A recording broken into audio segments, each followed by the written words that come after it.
Hey, Fancy meeting you here. I know, right? Y'all come around here much? Y'all want some pine milk? Some pine milk. Yeah.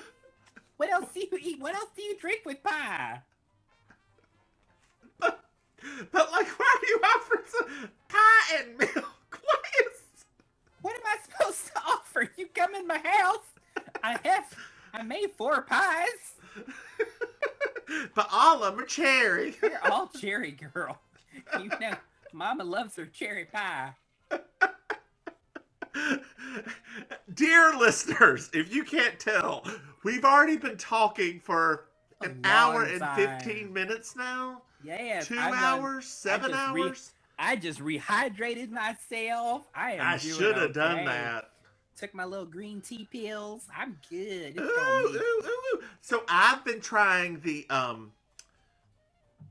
not Metamucil challenge. That because that's probably trademarked. Uh, I, can we stop for a second? Could you imagine if there was a not Metamucil challenge where it was like you had to consume other things that could help you like be regular besides Metamucil? You're allowed any you take a person who's constipated and you're like you can do anything else except not Metamucil. mucil. If you get the result you want without using Metamucil, you succeed. uh, I'd probably get prune juice. yeah. I actually love prune juice. I actually don't dislike it either. I remember I used to have to drink it when I was a kid when I was stopped up. I love prunes. So I'm actually trying this because it's good for your cholesterol. It's good for your blood sugar. It actually there's some mild studies out there that's anti-inflammatory. So I'm like, Oh. you know what? A teaspoon a week or a teaspoon a day in a large glass of water with a squeeze of lemon. It keeps you regular like Sanka. Hey, The not Sanka challenge either. Oh, not Sanka challenge. Actually, you know what? I'm gonna try that too. I'm also gonna get on this not Metamucil challenge. And then next time when we're doing this show and we both have to nearly poop ourselves, we have to stop early.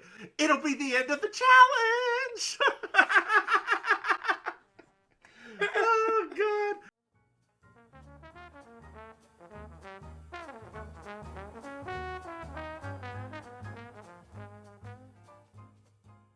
I'm Julia Sugarbakers.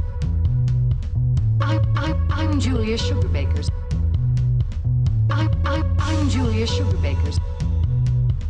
I'm Julia Sugarbakers. And that's Marjorie.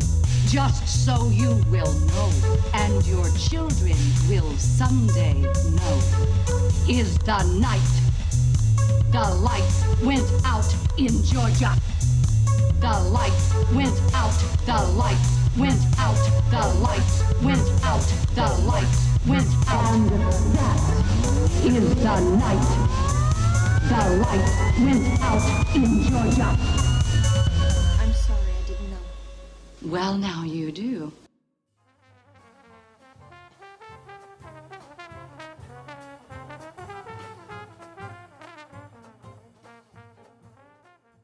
So, girl, are you ready to talk about episode 4? Yes. So remember, because we always have to start beginning again because it's a new episode. It's true. So welcome, world, to Baking Sugar and Designing Women podcast. I am one of your hosts, Auntie Maim. And I am the divine Miss Mims. And we're going to be exploring episode 4, Julia's Son, from October 27th, 1986. So, Meshack Taylor, where are you? I thought you were going to sing Bernice's song, and I was like, don't do that yet. No. Bernice isn't here yet. Don't. I had forgotten about the song. It's a surprise for later. It's a surprise. A problematic surprise. Surprise, eh? I did. I was like, oh no, don't sing that yet. They won't get the context. So we're at Sugar Bakers, imagine. Bakers. And this episode's the first episode, I think, that actually takes place all at Sugarbaker's. Yes. Because they don't leave. Yeah, no, they don't leave. So Payne is coming home. Payne, Julia's only son. Julia's only child? Well, like whatever. Okay. Only child. Yeah. And he's bringing home a Girlfriend? from college. Yeah. And it's been very hush-hush. Yeah. So Suzanne's trying to figure out why Julia's so upset and wanted to find out if somebody's actually pregnant because Julia's acting like this one's more serious than usual. And she's like, no. It's just, he's very, it's just more serious. Like, I've never seen my son kind of like this.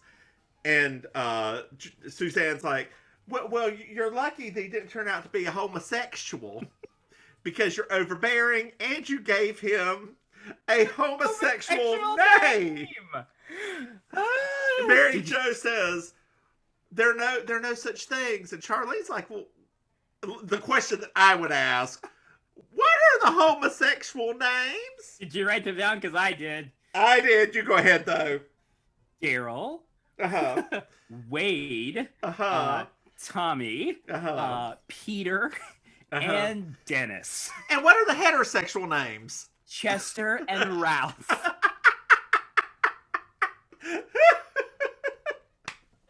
Oh, God. And it's really funny. So I was like, I did the whole like going through my data bank of these names, Yeah. and if I know anybody. The only homosexual out of that list of the names, I do have a homosexual friend named Daryl. But the Tommy in my life, the Peter in my life, the Wade in my life, they're all happy heterosexual men. So I don't know. One out of five is not really. I've never really met a accurate. Dennis I liked. I shouldn't say that. The Menace, maybe. Have I ever met a Dennis before? Yes! We went to school with tons of them. Did we? Yeah. Oh, I forgot. Actually, the one that we went to elementary and middle school, I didn't mind him. Dennis. He last name, I'll bleep it out. What? Okay. I have to Google him. I like to Google people from way on back to see what they're doing. You do, honey. And, I'm just like, and whether Republicans or not. Anyway, let's. That's it. You care if they're Republicans. I care if they're still alive. And even then, we don't really care. So Julie and Charlene are talking about how people get engaged to each other, like Jerry Lewis got engaged to his granddaughter, Jerry Jerry Lee Lewis. Jerry Lee Lewis. Oh lady! Please, for the love of all things holy, if you put that out there on the airwaves, that's gonna like necromance him back, and then we're gonna have to be like, sorry, Jerry Lewis, we meant Jerry Lee Lewis. You would never marry your cousin that was only 13 years old. Are we sure? I don't know. Probably. But it's funny because as we were talking about this, like not Suzanne, Julia starts joking about, well, that's definitely how I'm gonna view the rest of my life, is like, what would Jerry Lee Lewis do? Uh-huh. And I was like, oh my goodness, part of our merchandise that we could have would be like WWJLW do, like that could be like definitely like a baking sugar memento. Yeah. Because I was like, oh yeah, what would Jerry Lee Lewis do? It's just like a character of him at a piano. Yes. So Suzanne then compares Charlene's family to Deliverance and Coal Miner's Daughter because her parents got engaged real early. And I'm like, I'm not saying they're stupid. They're hicks. Like, no, it was are you saying my family has homosexual names? No, they're hicks. No, honey, I'm not saying that at all. They're hicks. Like she said it in such the most pleasant. I've never heard hicks said in such a pleasant way before in my life. So then Mary Jo and Julia have a talk about their kids growing up. Oh, yes. This is another one of those moments where you're like, yeah. Where is this? What is the platform of this show? Suzanne gets them though. Like, no, she does. She says they don't want liberated females getting hold of their babies. Right, ladies? And they just both say, right, at the same time. Yeah. I was just like, and then Mary Jo literally says, some of them are scum. I missed that line. Holy. Like, she literally says, I don't want to badmouth my fellow liberated women, but some of them are scum. Scum is the word she used. Well, enter Payne. Played by George Newbern, who, if audiences have no idea, like, he was a very prominent, like, young actor in the 80s, but what most people will know him from is from Scandal. Well, and SVU.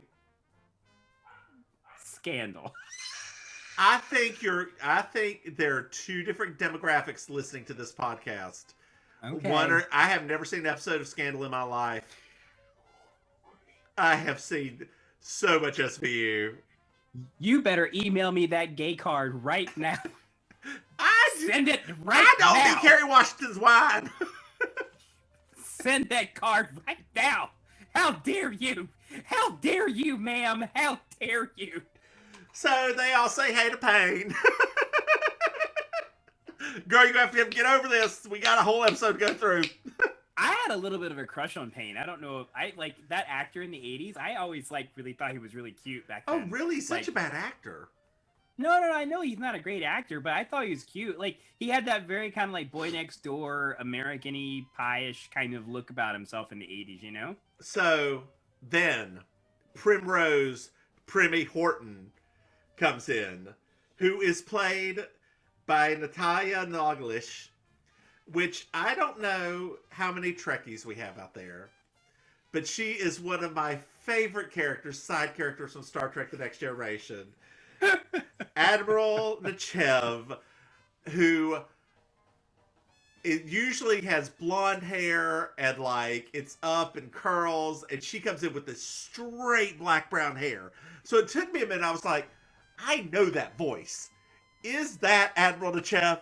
And I was like, yes, it is. I love you. She was also on Days of Our Lives forever, but I know her, and I'm sure our studio audience, who are just full of Trekkies. No, they would have been more of the soap opera reaction. Probably. But it was also, once again, where the show is. It's like, wow, we're gonna make her as unlikable as possible. Well, that's because it's his girlfriend, and unlike the last episode where the dude was fat, in this one, she's old. She's so old. Julia is not okay. Oh my gosh. Yeah, I hope you wrote some of these down because there were so many. It was going so fast. I just could not. What did she say? Yeah, I have no children of my own. And Julia says, oh, so he's trying to steal mine.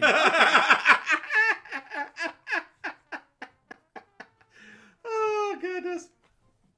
So we skip a little bit ahead, and Julia and Payne are up in the upstairs. They're having. Oh, wait, you forgot about the over my dead body moment, where Primmie suggests that they are going to be sleeping in the same room. Oh, right. And she says, Payne, and she does this once again in the most unlikable way. Payne, can you please take our bags up to our room? And Julia stops Payne and says, over my dead body. Which, yeah. Which, once again, though, like, not even Julia aside, like, that's kind of like a Southern thing. Yeah, oh like, yeah, no, you do not sleep, until you're married, you do not sleep in the same bed. You don't cohabitate like that. What are you talking about? Wait. So Payne and Julia decide to have a little conversation up in Julia's study, I guess. I love these heart-to-hearts, by the way. I actually think these are, like, to me, are some of the most enduring moments of Dixie Carter's, like, reign, is when she's interacting with the son. It's true. But, so, I don't know if you noticed, but I'm sure you did, because you are a hoe. You could see Payne's penis. I'm not a crotch watcher. Times have changed. I've never been a crotch watcher. I remember you in high school. That was high school. Then I actually, but like I've literally I've actually gotten made fun of because I'm such a not crotch watcher. I'm not usually. I will look at a nice ass, but it was right there. Like it was, I was like, not there, right there in the light, gray warm-up pants. Just hello, little Payne. You know, it's funny. You were just pardoned. It's funny. Oh my gosh. But I think it's actually funny though, because I did have a thought as I was, she's not a dab. I did have a thought as I was watching it. So like at the end of that scene where he's hugging Julia, I actually thought to myself, I was like, oh, he's wearing those gray sweatpants that people are always joking about. But it was well past. It was a in the front. Bloop. No ass, but the front had an ass.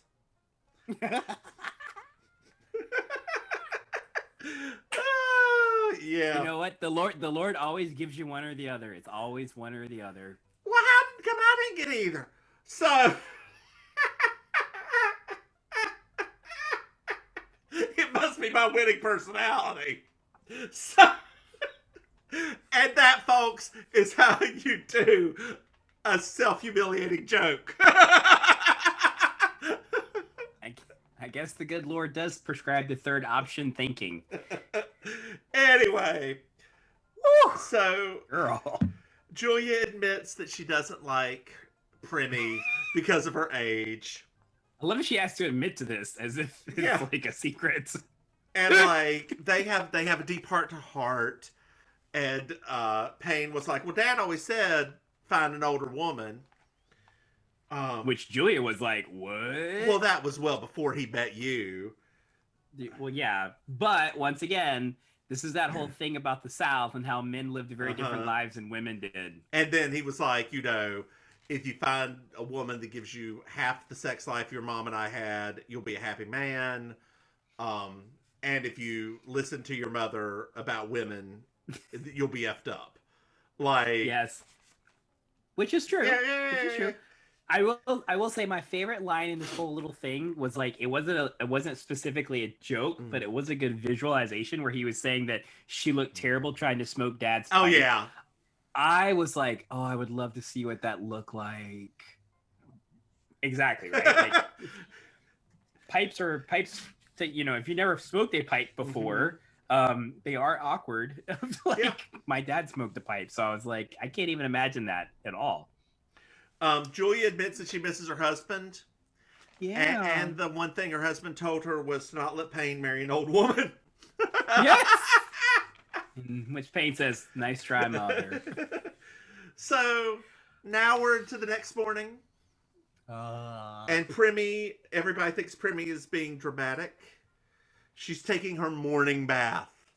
I did love, like, you caught like Julia being overly dramatic when she's talking about it. I love that. Yes. I was like, Julia should act like this all the time. It's true. And Suzanne's like, what? You don't have to be openly hostile. And, you know, it's like, well, Suzanne, you've slept with a lot of older and younger men. You. And Mary Jo's like, give her a chance. Primmie. Wait. You can't skip over the snoring. Oh, the snoring. So Julia goes in. Julia's talking about all this, and she's like, I went into her room last night, and she snores. And they're like, everybody snores. No, she snores like an old person, or maybe near a dead person, or maybe nearly like dead. Like a death rattle. God. Her snore sounds like a death rattle. I was like, that is the worst thing to say. So now, mind you, this entire episode, okay, so this is what's really funny, right? So as we were going through this episode, and it's obviously like, it's a lot of jokes about being old, a lot of jokes about old women, things like that. We're not going to talk about it yet, but when we get to the actual, like, end of the episode where they reveal her actual age, I thought about every joke that happened on this episode, and I am not going to say yet why this for me was a lot, but I was like, are you serious? Are you specifically, for me, are you serious about the death rattle and everything else? So Primmie shows up. She's like, "Do you have any lavender for my bath?" Lavender. And she's like, "No, fresh out. I thought about going to 7-Eleven last night to get some, but I decided why not wing it." I like when she's like, "What about some 20 Mule Team Borax?" I was like, "Yes." This is the South, definitely. If she's gonna call it the 20 Mule Team Borax, like she called it by its Christian name. Like, Lord. So Primmie disappears off stage, then comes back. She's decided not to take a bath. She comes downstairs, sits down. Mary Jo offers her some coffee. She's like, I'd love some with some anisette, if you have any. And Mary Jo's like, I've got a couple of licorice sticks I could throw in there. I thought about you. I was like, I wonder if he's ever put licorice in his coffee.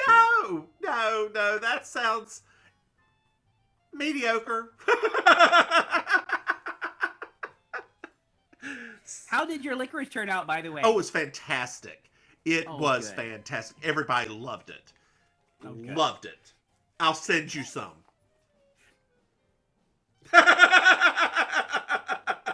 So,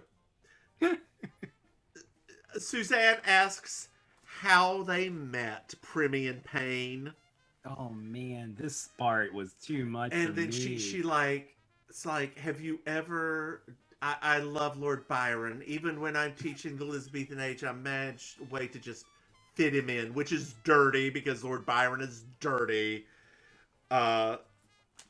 Julia says something like, "That's great," you know, and then she's like, "Well, then I saw the reincarnation of Lord Byron coming near me," and she starts quoting him and like heaving bosom. Oh.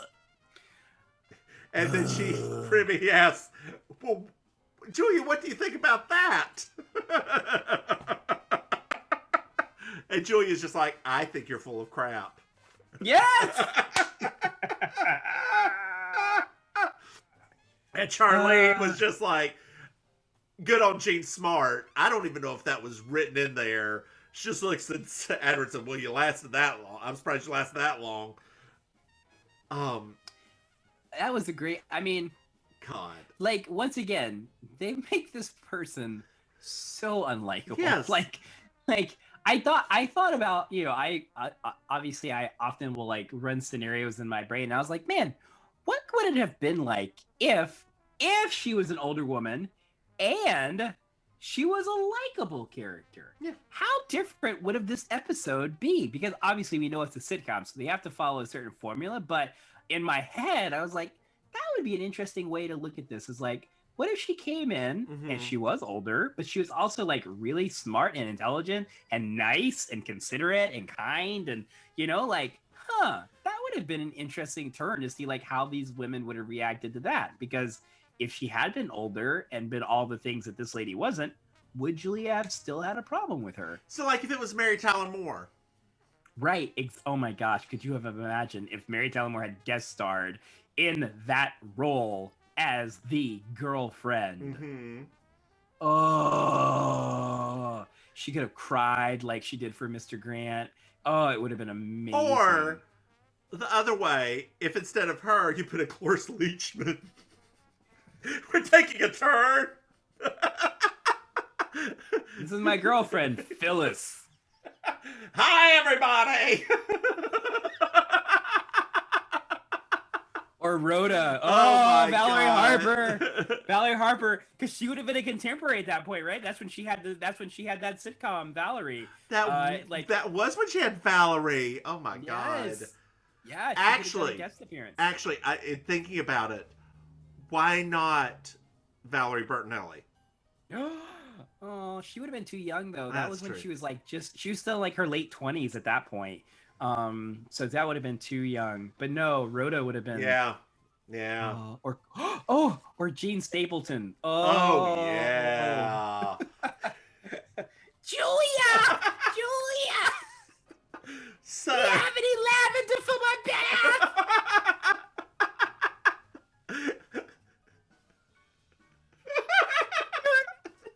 Did you imagine Gene Stapleton quoting Lord Byron? Oh. Could you imagine Cloris Leachman quoting Lord Byron and heaving her bosoms? It'd be like this, just up and down and up and down and up and down. And laid his bounty upon my grateful breast. Madeline Kahn! Oh. Payne, honey. Okay. So Julia and Payne are now upstairs again. They're having another talk coming to Jesus. Another come to Jesus. Like, wow. And Julia, this was sweet. This one was very sweet, though. it was. Julia just basically dotes on Payne. It's like, I love you. You know, you're such a strong person. Blah blah blah. Remember, she says you're the first thing that ever intimidated me. Right. And that is super sweet. Primmie then comes in. Which, once again, in hindsight, Uh-huh. you know that this woman's been listening in on their entire conversation. Yeah. So Payne walks out. Primmie and her talk. Primmie said, "Well, you've said a lot about me. Can I tell you what I think about you?" Yes, Primmie. She's like, "Well, Bring it." I think you're pompous and overbearing, and blah blah blah blah blah. And if you keep this up, I'll make sure that Payne never sees you again." Because she's got that. Her female anatomy apparently has that sort of an influence over. You know over what? men. It just clamps down and doesn't let him go. So Julia then looks at her and is like, "Are you finished?" Woo! Because when she says, "Are you finished?" By the way, I was like, I'm going to not take any notes this time around because I need to like sit here and let the gospel overwhelm me before I like try to dissect what's about to happen. Because when she said it in that voice, oh my goodness, when Julia has that moment sometimes, oh. So she found out that Primmie does this every fall. Every fall With the the 20-year-old. Yep. And Payne hears that and he's like, "Oh, it's time for me to go in." Yep. So he was outside listening. He turns back around and he lets Primmie have it.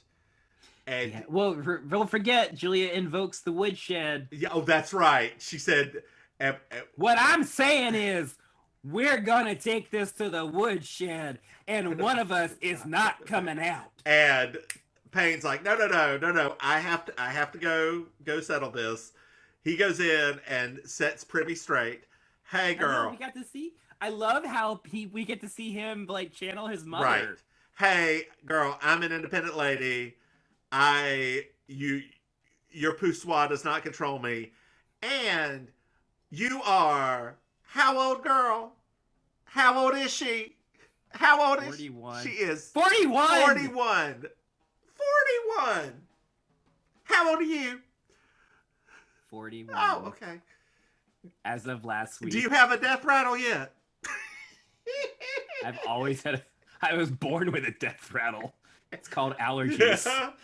Oh, God. Yeah, that did not, like... So she is actually Julia's age, right? No, Julia would be older. She's in like her 50s, I think she's supposed to be. Are you sure? I think so. Because, hold on. No, she's 43. Because she would be 13 when the mother had Suzanne. So she's 43. Or something like that.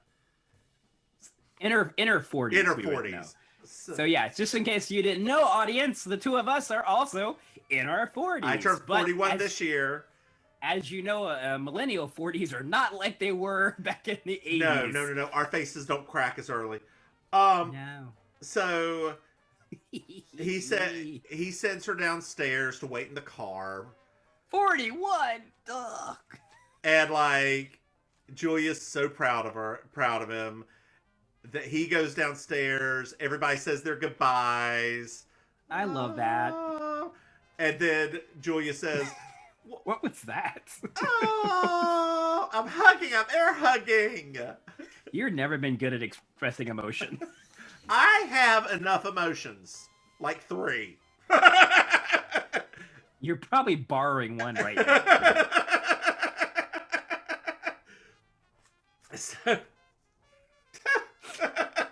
now that was just gas. Julia asked Payne, "Hey, how did you know she was 41?" He's like, I looked at her driver's license." She's like, "That's my boy. That's my boy." I love it. Don't forget about that last line that Mary Jo gets in there too. Oh yeah, I have. Remember to drop us a line if you find someone your own age. And then she's like, "Oh, go! I can't believe I said that." Ah! It's like, wow. Oh God. She wasn't that far away, so definitely she. Oh heard yeah, that. absolutely, Definitely. absolutely. And so then they all waved them off. Wow. Yeah. So I would like to talk now, before we get into Did You Like This Episode, about my favorite look in the episode. Okay. Every episode I'm finding a Miss Georgia World. And this episode, my Miss Georgia World goes to Mary Jo. She is wearing the worst sweater I've ever seen before in my life. That's got that weird macrame looking thing? Yes, on one side it's got a cat, on another side it's got a mouse. And over the cat, it says cat, cat, cat. And over the mouse, it says eek, eek, eek. Yeah. Mary Jo Shively, congratulations. You are the winner of this week's Miss Georgia World. I was gonna nominate Primrose because I just love some flowing Oh, garments. they were. That shit I would wear. Like, I know. I was like, oh my God, are you Diane Lane or Diane Ladd or every other Diane that's ever been in movies? just as an aside, anytime you're feeling bad, watch Under the Tuscan Sun. It is one of the best movies for that shit. So, did you like the episode? No, I love this episode. I enjoy. I always like anything is involving their families, like all of the different when people's families make guest appearances. Like these are like some of my favorites, and I did like this one because especially Julia didn't get to do her come to Jesus. Like it was actually the son, and I was like, oh, that's actually cute. You know, like I forgot about that part. So you know, I actually would like this one. However, as a newly anointed 41-year-old, I was a little bit pressed, a little bit when they said her age, because they styled her to look even older than that. Oh yeah. And so I was just kind of like, dang, girl. So, but no, I love this one because I like when any of their family makes appearances. This one is a like barely for me. It's okay. Like it's wasted with Payne. Like he is such a bad actor, and he was still so young though. Like remember, young actors in the 80s weren't like young actors now. Scott Baio was better. Kirk Cameron was better.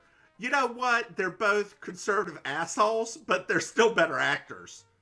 Yeah, but they weren't guest actors. They had their own shows. True. This is a guest actor. We'll start picking apart all of the guest actors, and we'll see just how great of actors they are.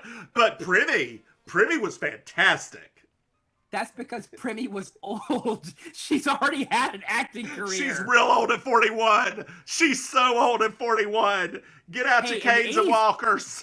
In the 80s, 41 for a woman was actually very old. Like there was no Meryl Streep at that point that was basically saying, "Hey, you don't have to stop your career at 40." So there's a part in there where they're talking about Primrose like off to the side, and they're like, I just picture her with her hair up, blonde curls, with little berets on the side. That is her exact look as Admiral Nechayev. And I'm like, I wonder if she was like, I know it wasn't, but I was like, I wonder if she's just going to do that as a nod to it. Isn't it amazing? We're the only people that think of things like that. We're like, hey, yeah, That would be cool if you had tied that into that. Yeah. And we both know, like, already, we're like, that's not what happened. No. But it was a nice It thought. is a nice thought. It is a nice thought. All right, girl. All right, Miss Mims. So that was episode 4 of Baking Sugar, a Designing Women podcast. We will see you next week. Thank you for listening. Thank you for your support. Thank you for making it through this episode with us. Make sure to share this with friends and family. If you have anybody that is in the South, make sure to send it to them because we love a good Southern word of mouth. And just as an aside, we always like to plug people that would like to be our sponsor. I'm thinking Piggly Wiggly. The Piggly Wiggly. If you are looking to sponsor something, we'd love to have you. Also, out of Julia's own mouth, 20 Mule Team Borax. Y'all do a good job of cleaning the most stubborn surfaces. If you would also like to sponsor our podcast, we would more than happy like to call this the 20 Mule Team Borax Designing Women podcast show. So just give us a call or we'll go meet your representatives in the parking lot of the Walmart. No, we won't. All right, bye, girl. Bye, Andy.